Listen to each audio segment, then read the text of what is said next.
Bienvenue sur le C2 Podcast, le podcast du C2RP Carrefour des Hauts-de-France. Le C2 Podcast qui vous permet de passer un moment en compagnie d'un expert ou bien d'acteurs du terrain pour partager avec eux leur vision, leurs pratiques professionnelles ou encore leurs projets. Son principal objectif consiste à rapprocher les acteurs du monde de l'orientation, de la formation et de l'emploi.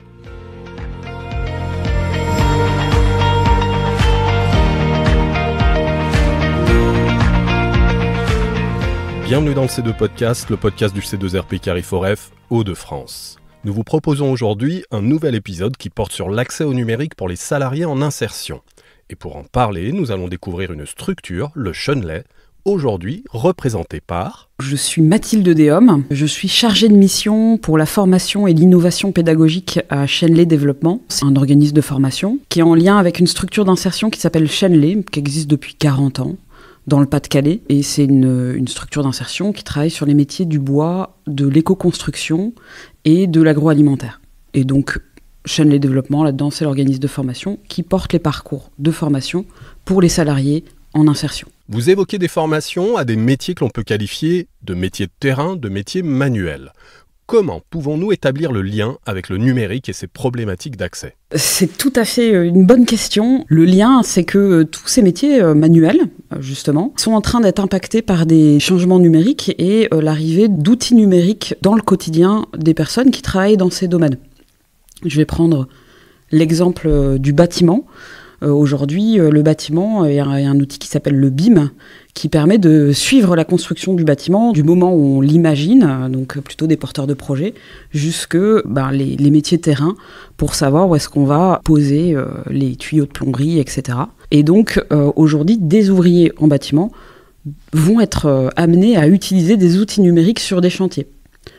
Pour l'industrie, c'est exactement pareil, on a de plus en plus de machines à commande numérique. Plus tout ce qui est reporting, remontée d'informations, rendu compte, se fait maintenant via des outils numériques dans les ateliers. Donc c'est une compétence indispensable pour pouvoir accéder à ces métiers. Intéressons-nous maintenant aux personnes que vous recevez. Quels sont leurs profils ? Les structures d'insertion, elles accompagnent des personnes qui sont considérées comme loin de l'emploi. Ça relève de situations très différentes. Globalement, c'est des gens qui sont demandeurs d'emploi depuis au moins 1 an, et qui généralement accumulent plusieurs freins à l'emploi.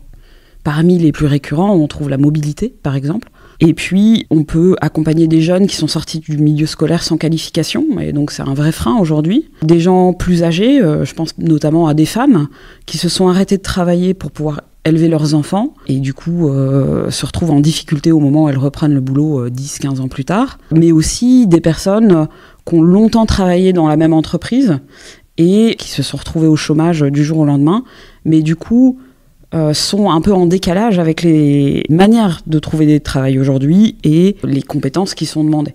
Donc on va accompagner des gens de 20 ans à quasiment 65 ans. Et peut-on savoir combien de personnes vous accompagnez ? On accompagne à peu près 200 personnes sur l'ensemble de nos sites. On a 4 sites, 2 dans le Pas-de-Calais, 1 dans les Ardennes, mais à proximité de l'Aisne, donc on accompagne aussi des gens de l'Aisne, et puis 1 en Bourgogne. On a un aperçu clair des profils du public. Consacrons les minutes qui suivent à leur parcours. Que leur proposez-vous ? C'est un peu original puisque nous, on est d'abord structure d'insertion et on vient amener la formation dans nos parcours d'insertion. Donc sur la partie structure d'insertion, on a un agrément pour accompagner la personne sur 2 ans.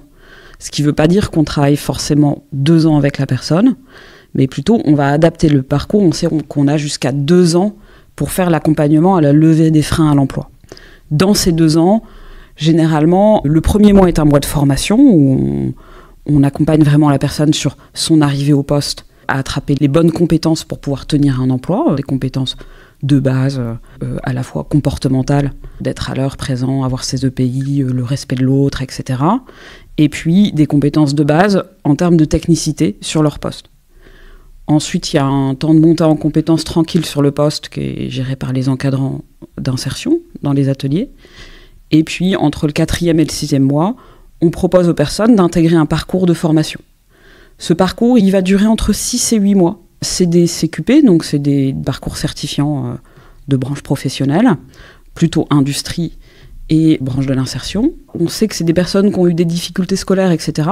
Donc pour que la formation soit tenable, Ils ont 1 jour de formation en salle par semaine, qui est réparti du coup sur les 8 mois. Ce qui permet d'avoir un rythme de formation qui est gérable pour la personne, puisqu'il y a aussi 3 jours dans la semaine où ils sont en atelier, et donc où ils vont plutôt pratiquer, ils vont plutôt faire de la montée en compétences sur leur poste, être formés plus techniquement aussi, dans le cadre de certains CQP, de conducteurs d'équipements industriels ou d'opérateurs de maintenance industrielle. Là, on va pouvoir rentrer un peu en mode AFEST, pour le coup, plus techniquement sur des postes pour aller attraper les compétences à partir du réel. Et donc, ça permet d'être très pratique et de ne pas faire décrocher la personne. Pour en revenir au thème principal de cet épisode, où situons-nous le numérique ? Où se trouve-t-il ? Le numérique, c'est un chemin complémentaire, pédagogique, pour faciliter ces apprentissages. Les personnes, je vous ai dit, quand elles arrivent chez nous, elles démarrent par de la formation. Et dès le premier jour, on les met sur la plateforme numérique. C'est vraiment un choix de notre part de dire, il faut qu'ils démarrent par ça. C'est surprenant, en fait, pour nos salariés apprenants, de démarrer par de la formation et en plus sur un outil numérique. Ils n'ont vraiment pas l'habitude de ça. Ça les surprend et ils se rendent compte à ce moment-là qu'on rigole pas quand on dit qu'on va faire de la formation. On fait vraiment de la formation, on la fait vraiment de qualité et qui leur sert pour leur poste. Et du coup, ça leur permet de rentrer tout de suite dans une dynamique que leur parcours, ça va être un parcours pour développer ses compétences, pour prendre confiance en soi et pour aller vers d'autres emplois. C'est vraiment l'idée de dire, si, la formation, c'est fait pour vous, même si vous n'avez pas aimé l'école. Et quelle forme d'appropriation du numérique pouvez-vous observer ? On a remarqué, nous, qu'il y avait beaucoup de connexions les premiers soirs pour pouvoir relire ce qui est fait, voire se préparer au jour de formation suivant, et aussi pour pouvoir partager à la famille, aux proches, ce qui est fait sur le poste de travail et en formation. Et ça, c'est un grand motif de fierté aussi pour les personnes de montrer ce qu'elles font et de montrer qu'elles peuvent arriver à faire quelque chose. Donc ça aide aussi à la prise de confiance en soi. Arrêtons-nous un petit peu sur ce dispositif numérique, si vous le voulez bien, pour nous donner quelques détails à son propos. Oui, notre plateforme s'appelle le Maclic. C'est un LMS qu'on a pensé et construit pour qu'il s'adapte à notre besoin de formation, à nous, entreprises d'insertion. Ça veut dire que c'est un besoin de formation où effectivement, nous, on a notre travail d'OF, mais on est très en lien avec les équipes terrain de Chenley, autant les CIP que les encadrants techniques. Et du coup, cette plateforme, elle permet à chacun d'y avoir accès, de pouvoir voir ce que fait l'apprenant en fonction de son profil et de pouvoir faire ce suivi de formation, tant côté organisme de formation, formation certifiante, etc., que monter en compétences sur les ateliers. Vous avez utilisé l'acronyme LMS, de quoi s'agit-il ? LMS, ça veut dire Learning Management System. C'est vraiment une solution pour pouvoir amener la formation, les contenus de formation aux apprenants, et pour nous, formateurs, d'avoir un suivi, un regard sur le groupe de formation et l'apprenant, pour voir ce qu'il fait comme en termes d'activité, en tant que consultation de contenu que exercice, etc. Et du coup, de pouvoir suivre sa progression dans la formation. On comprend bien ce que peuvent faire les apprenants une fois connectés à ce LMS. Vous avez évoqué le suivi et par extension l'accompagnement. Comment ce dernier est-il fait ? Est-il fait à distance, en présentiel ou en modalité mixte ? Nous, on croit vraiment au présentiel. Et donc, ça se fait chez nous sur nos temps de formation. Évidemment, le numérique permet de pouvoir se reconnecter de chez soi, etc., sur des temps hors formation. Mais le pari qu'on fait avec les gens qu'on accompagne, qui ont déjà des freins et des difficultés à la formation, qui, pour certains, ont aussi des difficultés au numérique, donc au fait de se connecter, de mettre un login, un mot de passe, etc. On s'est dit, non, il faut que ça se fasse chez nous, de manière accompagnée, pour que ce soit confortable. Moi, je crois vraiment que l'apprentissage, c'est une activité sociale. Et donc, ça se fait avec des gens, avec d'autres et dans l'échange. Pour des gens en difficulté, cet échange, c'est plus facile s'il est fait en présentiel qu'en distanciel. La plateforme réserve bien entendu un accès aux encadrants. Oui, complètement. On vise à ce que le LMS il puisse servir les parcours de formation en tant que tels, ceux qu'on formation CQP, etc., que la question de la montée en compétences en atelier. Donc on a aussi des contenus qui sont dans ce LMS qui vont répondre plutôt à nos sujets de formation sur poste. Pour les encadrants, il n'est pas simple de se former en ligne. Comment avez-vous travaillé vos contenus et aussi leur mise à jour ? Le numérique, ça demande à penser autrement la formation. Que ce soit sur de l'animation en distanciel, où là, du coup, on a dû réfléchir quelque chose qu'on faisait en présentiel pour le réadapter à un rythme distanciel, mais aussi sur notre présentiel augmenté, on a réfléchi certains contenus pour que ça amène ce côté justement dynamique, ludique, sur lesquels les gens vont accrocher. L'idée, c'est d'aller susciter l'intérêt de l'apprenant et de lui donner envie de s'engager, d'aller plus loin, de poser des questions à son encadrant ou à son formateur et d'éveiller sa curiosité. Et du coup, ça nous a demandé à repenser le format des contenus de formation. Cela fait 4 années que le dispositif est actif. Quel constat et quel bilan avez-vous pu dresser ? Le premier constat que je peux faire, c'est qu'il y a 8 ans, quand je suis arrivée à Chenley, il y a des gens qui me disaient « Non, moi je ne postulerai pas si on me demande de savoir utiliser un ordinateur sur mon prochain poste », et qu'aujourd'hui, on n'a plus cette remarque. En fait, les gens sont suffisamment à l'aise à la fin de leur parcours pour se dire qu'ils sont en capacité d'aller sur des postes où il y aura des outils numériques. Et ça, c'est vrai, c'est une vraie victoire, pour le coup. Ce qu'on voit aussi, c'est que ce LMS, le fait d'avoir cet outil de formation qui permet de bien donner de l'info aux personnes au moment où elles arrivent, il y a un côté très rassurant pour démarrer son parcours. Et du coup, ça aide à ce que les personnes ne décrochent pas en début de parcours. Le fait d'avoir des infos sur le planning de formation, on a beaucoup moins d'absence qu'avant, parce qu'ils ont le planning, parce qu'ils ont accès au contenu, ils ont accès au contenu en avance, donc ceux qui ne sont pas très à l'aise, ils peuvent aller aussi regarder le contenu en avance. C'est très fédérateur et ça aide les personnes à entrer dans une démarche de formation.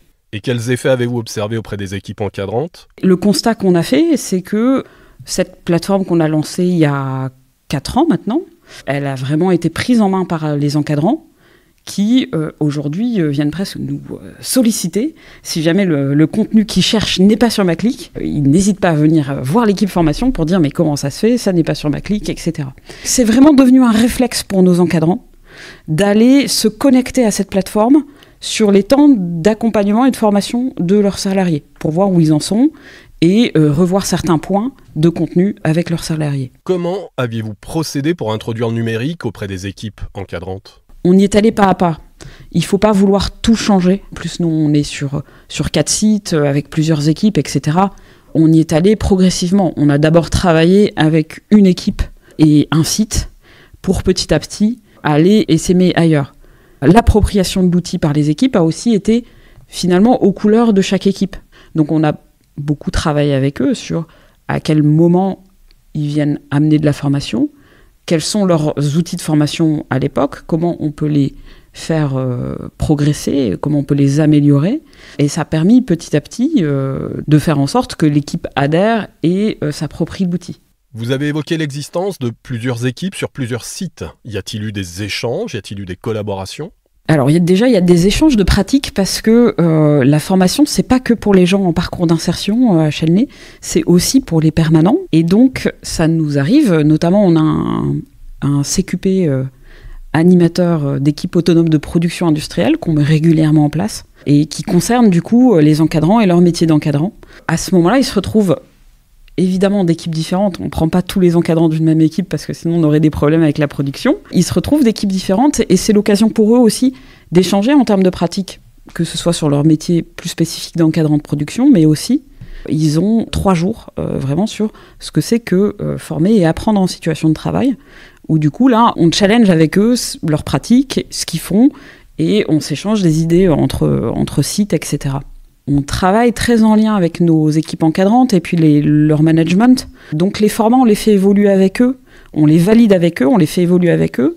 Et on a un système de communication interne qui permet aussi régulièrement de mettre en valeur des contenus de formation qui ont été créés, de les partager à l'ensemble de l'équipe et du coup de susciter ah bah tiens, pour telle équipe, on a fait tel type de contenu pour prendre en main un process, etc. Ça peut intéresser des encadrants qui viennent nous revoir à ce moment-là et nous disent ah ben on a vu que vous avez fait ça pour le bâtiment, est-ce qu'on pourrait avoir un format un peu pareil pour notre atelier en agro, etc. Il y a une forme d'échange qui se fait plutôt par la vie de l'équipe en général, quoi. Nous approchons du terme de notre épisode et une question me taraude. Vous avez parlé tablette et AFEST. Est-ce pour rapprocher encore plus le numérique de la production ? Oui, c'est tout à fait l'idée. Le choix de la tablette, il était fait parce que pour l'apprenant, Pour certains, c'est une marche moins compliquée que l'ordinateur, qui est quand même un outil un peu plus complexe. Et avec cette idée de dire, dès le démarrage, de dire la formation, elle doit arriver sur la situation de travail. Et donc, on a beaucoup travaillé avec les équipes qui doivent être autonomes et qui doivent pouvoir amener des contenus de formation sur les chantiers, puisque certains sont dans les Hauts-de-France, mais on construit plus loin que dans les Hauts-de-France, dans le Grand Est, en région centre, etc. On n'envoie pas un formateur forcément à chaque fois qu'il y a besoin de former sur tel ou tel outil. À ce moment-là, les encadrants sont en capacité, eux, avec des tablettes sur le chantier, de pouvoir revenir sur des contenus de formation qui ont été vus auparavant en atelier avec les personnes. Ça marche plutôt pas mal côté bâtiment et les encadrants sont assez contents de cette saisie de cet outil. Et donc, on est en train de travailler de la même manière sur nos secteurs industriels où on a équipé les tablettes d'atelier pour certains rendus compte, etc., mais aussi pour permettre d'accéder et de revoir des points spécifiques de la formation à certaines machines directement en atelier. Mais c'est vraiment l'idée de se dire, en fait, demain, oui, on retrouvera des écrans dans les ateliers où on aura autant la possibilité de faire des gestes de production, du rendu compte, récupérer un ordre de fabrication, etc., que de permettre à la personne ou à son encadrant de pouvoir réaccéder à des contenus de formation, voire carrément des quiz ou avant de démarrer la machine pour vérifier qu'on n'a pas oublié les consignes de sécurité, par exemple, si on n'a pas utilisé ce poste depuis quelque temps. Des évolutions qui, on l'espère, arriveront. Une tradition au sein de ce podcast consiste à vous laisser le mot de la fin. Mon mot de la fin serait que pour nous, ça a été une belle réussite, ce projet, cette expérience, parce que ça nous a appris plein de choses aussi sur notre équipe, ça a été fédérateur, et puis on a vu les gens évoluer. Ça a aussi été une belle réussite pour avoir lancé justement cette activité de facilitation numérique en interne, pour prendre soin des plus fragiles, à être en capacité de prendre en main du numérique, mais aussi une belle expérience de comment on peut apprendre à un pair une compétence qu'on a soi et progresser là-dedans, quoi. Cet épisode touche désormais à son terme. Un grand merci à vous, Mathilde Déhomme, pour votre présence et pour votre témoignage. Merci à vous, chers auditeurs, pour votre écoute et pour votre fidélité renouvelée. Vous retrouverez cet épisode sur le site internet du C2RP comme sur l'ensemble des plateformes d'écoute. Encore une fois, merci et à bientôt pour un nouvel épisode.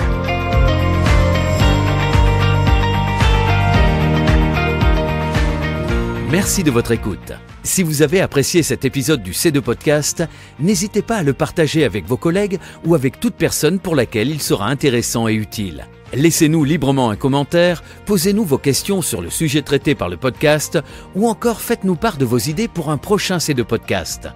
Et pour ne rien manquer de notre programmation, abonnez-vous au C2 Podcast sur vos plateformes préférées, Apple Podcast, Deezer, Spotify. Vous ne manquerez aucun épisode.